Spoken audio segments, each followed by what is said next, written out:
नमस्कार साथियों, सभी लोगों को। हम पढ़ रहे थे फिजिक्स और फिजिक्स में हम अभ्यास कर रहे थे और पिछले 9 वीडियो में हमने फिजिक्स के कुछ अच्छे क्वेश्चनों को देखा और समझा कि फिजिक्स के क्वेश्चनों को कैसे सॉल्व करते हैं। आज हम कुछ और अच्छे क्वेश्चन लेंगे और उनको समझने की कोशिश करेंगे कि फिजिक्स के क्वेश्चन किस तरीके से सॉल्व किए जाते हैं। तो चलिए देखते हैं फर्स्ट क्वेश्चन। पहला क्वेश्चन है, किसी समय पर किसी कण के x तथा y निर्देशांक क्रमशः x बराबर 5t²। तो x निर्देशांक क्या दिया है 5t - 2t² और y निर्देशांक क्या दिया है y बराबर 10t। x किस में है, x और y मीटर में है और t किस में है, समय सेकंड में है। तो t बराबर 2 सेकंड पे कण में त्वरण ज्ञात कीजिए या कण का त्वरण ज्ञात कीजिए। तो हमने आपको बताया था कि कण का त्वरण कैसे फाइंड आउट करते हैं।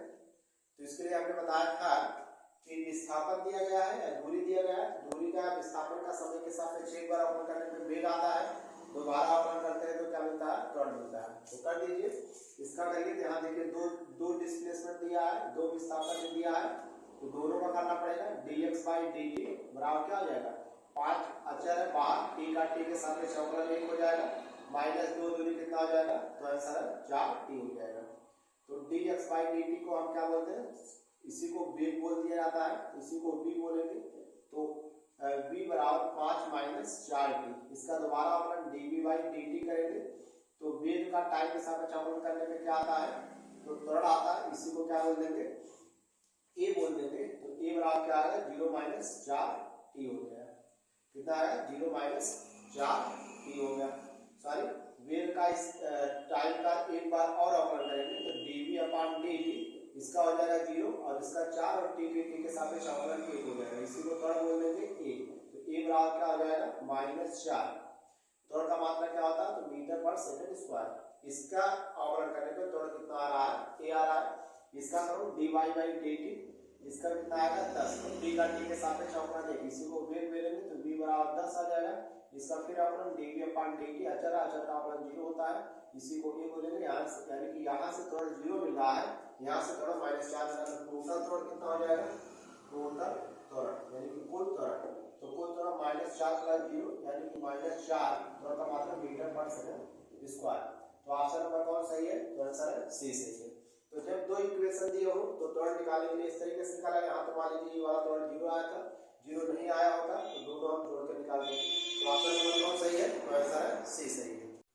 अगला सवाल है, किसी स्वतंत्र रूप से गिरती वस्तु द्वारा तय की गई दूरी निम्न में से किसके समानुपाती है। पहला वस्तु के द्रव्यमान के, दूसरा उड़ान के समय के, तीसरा उड़ान समय के वर्ग के, चौथा गुरुत्वीय त्वरण के कारण त्वरण के वर्ग के। क्या, गुरुत्वीय त्वरण के कारण त्वरण के वर्ग के। याद करिएगा, आप जानते हो h बराबर होता है ut प्लस क्या, हाफ at²। अगर कोई पार्टिकल जो है स्वतंत्र रूप से नीचे गिर रहा है, फ्री रूप से नीचे गिर रहा है, तो इसके द्वारा जो तय की गई दूरी होगी, यानी कि यहाँ से जब यहाँ आएगा, यहाँ से जब यहाँ जाएगा, तो तय की गई दूरी किसके वर्ग की क्या होगा, समानुपाती होगा, यानी किसके समानुपाती होगा। तो जब पार्टिकल यहाँ से चला होगा तो उसका प्रारंभिक वेग कितना रहा होगा, यहाँ पर 0। तो h के स्थान पे क्या रख देंगे, 0 × t प्लस 1/2। यहाँ पर आपका जो है नीचे गिर रहा है तो प्लस g t²।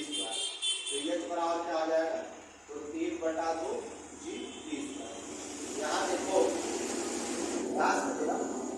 यहाँ पर क्या हो रहा है, जब पार्टिकल नीचे गिर रहा है तो उसके द्वारा तय की गई जो ऊंचाई होती है यानी कि दूरी होती है, उस समय के ऊपर की क्या है, g और t क्या है 1/2 और g नियतांक है, तो समानुपाती इसको हटा देंगे तो समानुपाती लगा देंगे, यानी कि तय की गई जो दूरी है उस समय के वर्ग की क्या है, समानुपाती है, यानी कि उड़ान के समय के वर्ग के समानुपाती है। तो ऑप्शन नंबर कौन सही है, तो आंसर है सी सही है। अगला क्वेश्चन है, ध्यान से समझिएगा।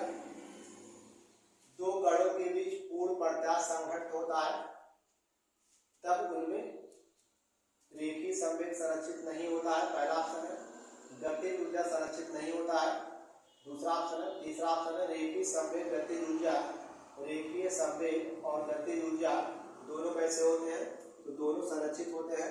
और चौथा ऑप्शन है रेखीय संवेग संरक्षित होता है परंतु गतिज ऊर्जा संरक्षित नहीं होता है। पूरा थ्योरी का सवाल है। तो आप जानते हो पूर्ण प्रत्यास्थ संघट या प्रत्यास्थ संघट क्या होता है।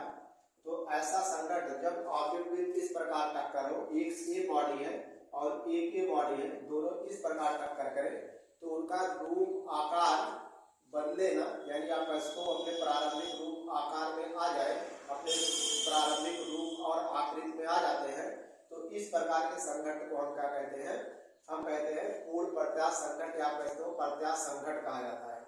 और प्रत्यास्थ संघट तभी होगा, प्रत्यास्थ संघट में पार्टिकल का रेखीय संवेग और गतिज ऊर्जा क्या होती है, तो गतिज ऊर्जा संरक्षित बनी रहती है, गतिज ऊर्जा नहीं बदलती है। जब भी पूर्ण प्रत्यास्थ संघट होगा, जब भी पूर्ण प्रत्यास्थ संघट होगा तो उसका रेखीय संवेग और गतिज ऊर्जा क्या होता है, तो आंसर है रेखीय संवेग और गतिज ऊर्जा नहीं बदलता है। जबकि एक होता अप्रत्यास्थ संघट, और जो अप्रत्यास्थ संघट होता है इसमें पिंड का रेखीय संवेग तो संरक्षित रहता है, रेखीय संवेग संरक्षित रहता है, लेकिन आपका जो गतिज ऊर्जा संरक्षित नहीं रहता है। गतिज ऊर्जा जो होता है, गतिज ऊर्जा संरक्षित नहीं होता है। तो अप्रत्यास्थ संघट में रेखीय संवेग संरक्षित होता है लेकिन गतिज ऊर्जा संरक्षित नहीं रहता है। लेकिन पूर्ण प्रत्यास्थ संघट में रेखीय संवेग और गतिज ऊर्जा दोनों क्या रहते हैं, तो आंसर है संरक्षित रहते हैं। तो यहाँ से ऑप्शन नंबर कौन सही है, तो रेखीय संवेग गतिज ऊर्जा दोनों पूर्ण रूप से संरक्षित रहते हैं, बात सही है, यानी कि ऑप्शन नंबर क्या सही है, तो आंसर है सी सही है। अगला क्वेश्चन है, ध्यान से समझिएगा, गीली मिट्टी के दो ढेले लिए जाते हैं, ढेले या तो कंकड़ या आपस में पिंड, गीली मिट्टी के दो ढेले लिए जाते हैं जिनके द्रव्यमान कितना है, तो जिनका द्रव्यमान स्मॉल एम है, कितना है, स्मॉल एम है, एक दूसरे से टकरा कर कैसा हो जाते हैं, चिपक जाते हैं। मान लो एक ढेला ही है और एक ढेला ही है, दोनों गीली मिट्टी के ढेले हैं, जब ये टक्कर करते हैं तो टक्कर करने के बाद इस तरीके से क्या हो जाते हैं, चिपक जाते हैं। प्रत्येक का वेग कितना था, इसका वेग 3/5 सी था और इसका वेग भी 3/5 क्या था, सी था। सी क्या है, निर्वात में प्रकाश की चाल है, जो जानते हो कितना होता है, 3 × 10⁸ मीटर पर सेकेंड होता है। कारण दोनों जब टक्कर करते हैं, टकराने के बाद चिपक जाते हैं, तो टुकड़े का संयुक्त द्रव्यमान बताओ, तो दोनों टुकड़ों का द्रव्यमान बताओ, तो टुकड़े का द्रव्यमान कितना होगा। तो आप जानते हो जब दो चीजें इस प्रकार गति करें और गति करते करते टकरा जाए और टकराने के बाद एक दूसरे से चिपक जाते हैं, तो ऐसे संघट को हम क्या बोलते हैं, अप्रत्यास्थ संघट बोलते हैं। क्या बोलते हैं, तो अप्रत्यास्थ संघट बोलते हैं, अप्रत्यास्थ संघट कहा जाता है। और अप्रत्यास्थ संघट में रेखीय संवेग क्या होता है, तो रेखीय संवेग नहीं बदलता है और सारी रेखीय संवेग संरक्षित रहता है। जबकि गतिज ऊर्जा क्या होता है, तो गतिज ऊर्जा आपका जो है संरक्षित नहीं रहता है, या कहते हो गतिज ऊर्जा चेंज हो जाती है, गतिज ऊर्जा बदल जाती है। तो ये अभी पीछे वाले वीडियो में इसके बारे में हमने बात किया। सोचो अगर इस पिंड का द्रव्यमान यम है, इस पिंड का द्रव्यमान भी यम है, तो जब ये चिपक जाता है तो हमारा टोटल द्रव्यमान कितना हो जाएगा, किसका यम इसका टोटल कितना हो जाएगा, तो आंसर है 2m हो जाएगा। अगला क्वेश्चन है, ध्यान समझिएगा, एक खिलाड़ी 40 सेकंड में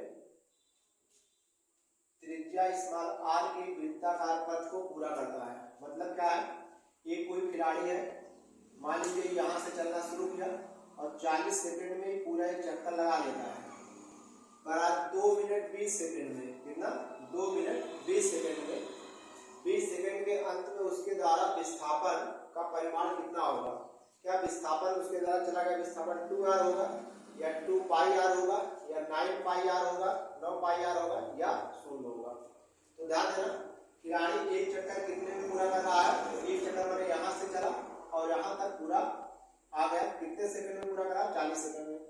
तो 40 सेकंड में खिलाड़ी द्वारा तय की गई दूरी कितना होगा, तो आप जानते हो वृत्त का परिधि यही तय करेगा और वृत्त का परिधि कितना होता है 2πr, यानी कि 40 सेकंड में खिलाड़ी कितना दूरी तय कर रहा है, 40 सेकंड में तय दूरी, तय दूरी, तो दूरी कितना है, जो वृत्त का परिधि होगा, वृत्त का परिधि कितना होता है, तो आप जानते हो, तो वृत्त का परिधि होता है 2πr। तो 40 सेकंड में 2πr दूरी तय कर रहा है, तो 1 सेकंड में कितना करेगा, तो 1 सेकंड में कितना करेगा, 2πr बटा 40। अब कह रहा है कि 2 मिनट 20 सेकंड में टोटल दूरी निकाल लो, तो 2 मिनट 20 सेकंड में टोटल दूरी कितना होगा, 2 मिनट 20 सेकंड में, तो 2 मिनट 20 सेकंड में, 2 मिनट 20 सेकंड में पहले बताओ 2 मिनट 20 सेकंड में टोटल सेकंड कितना होते हैं, तो टोटल सेकंड कितना 2 मिनट, 1 मिनट में क्या सेकंड होते हैं 60 सेकंड और प्लस 20, 60 में 100 यानी 140 सेकंड, 140 सेकंड। तो 1 सेकंड में इतनी, 1 सेकंड में उसके द्वारा तय की गई दूरी कितना है 2 पाई r बटा 40 है। तो 140 सेकंड में तय की गई दूरी क्या होगी, तो 140 सेकंड में तय की गई दूरी कितना हो जाएगा, तो 1 सेकंड में कितना चला, तो 140 सेकंड में कितना चलेगा 2 पाई r बटे 40 गुणे 140, काट दीजिए, एक जीरो से एक जीरो कट जाएगा, 2 दूनी 4 और कितनी बार 2 सत्ते, तो आंसर है 14 और 2 से 2 कट जाएगा, कितना होगा, तो आंसर है 7 पाई r होगा, कितना होगा 7 पाई। तो 2 मिनट 20 सेकंड में पार्टिकल कितनी दूरी चल रहा है, 7 पाई r, 7 पाई r दूरी चला। यहाँ तो दूरी पूछा नहीं, आपसे विस्तार पूछा है, आप ध्यान समझो। यहाँ से जब एक बार चला इतना, तो कितना चला 2 पाई r, दूसरी बार चला फिर 2 पाई r, टोटल कितना हो गया 2 पाई r धन 2 पाई r, और फिर तीसरी बार चला तो फिर 2 पाई r, तो कितना हो गया 6 पाई r, 3 बार में 6 पाई r चल गया।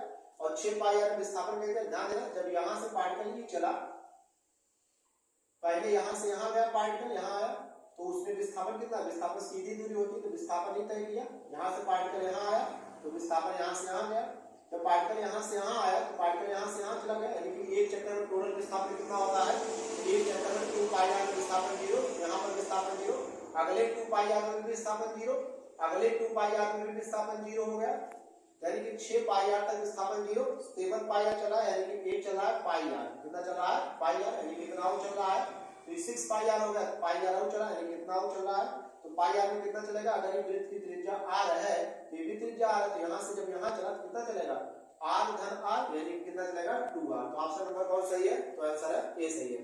बढ़िया सवाल है।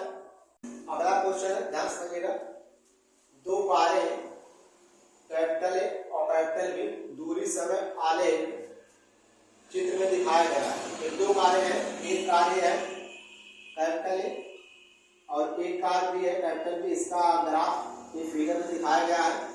तो ग्राफ बी की गति का ए और बी की गति का अनुपात, ए और बी की गति का अनुपात क्या है, कार ए और कार बी की गति का अनुपात क्या है बताना है आपको। बहुत ही बेहतरीन सवाल है, ध्यान समझिएगा। तो आप जानते हो दूरी समय आलेख क्या बताता है, तो दूरी समय आलेख कण की गति को बताता है। तो परिवर्तन बराबर यम बराबर आप जानते हो tan थीटा। तो आप ए का कार ए का एक्स के साथ tan थीटा निकालो, कार बी का एक्स के साथ tan थीटा निकालो, वही उसके किस चीज को बताएगा, वेग को बताएगा।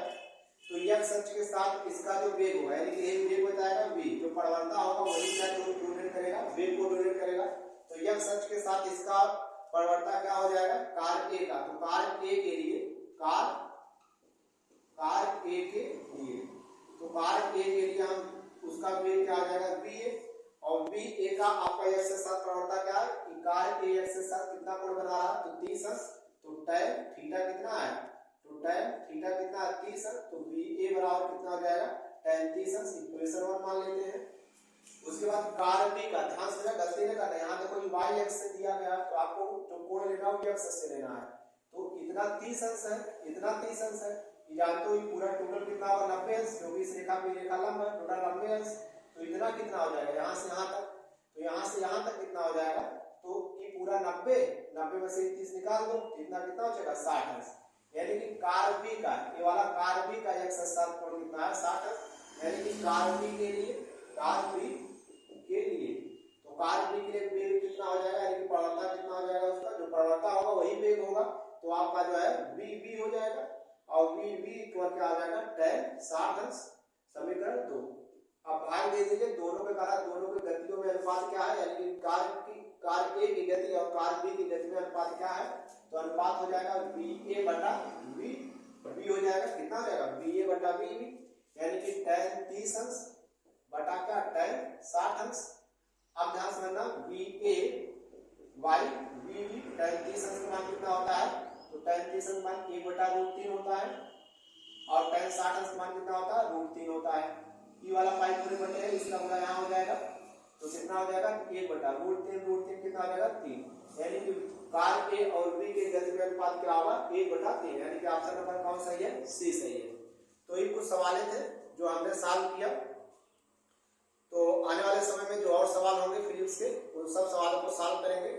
करीब आने वाले 3-4 महीने में हम 6000 से 7000 क्वेश्चन आपका जो है सॉल्व कर चुके हैं फिजिक्स में। पिछले किसी भी एग्जाम में क्वेश्चन आए हुए हैं उन सब सवालों को सॉल्व करने की कोशिश करेंगे। तो आज के लिए इतना ही, मिलते हैं नेक्स्ट वीडियो में, तब तक के लिए धन्यवाद।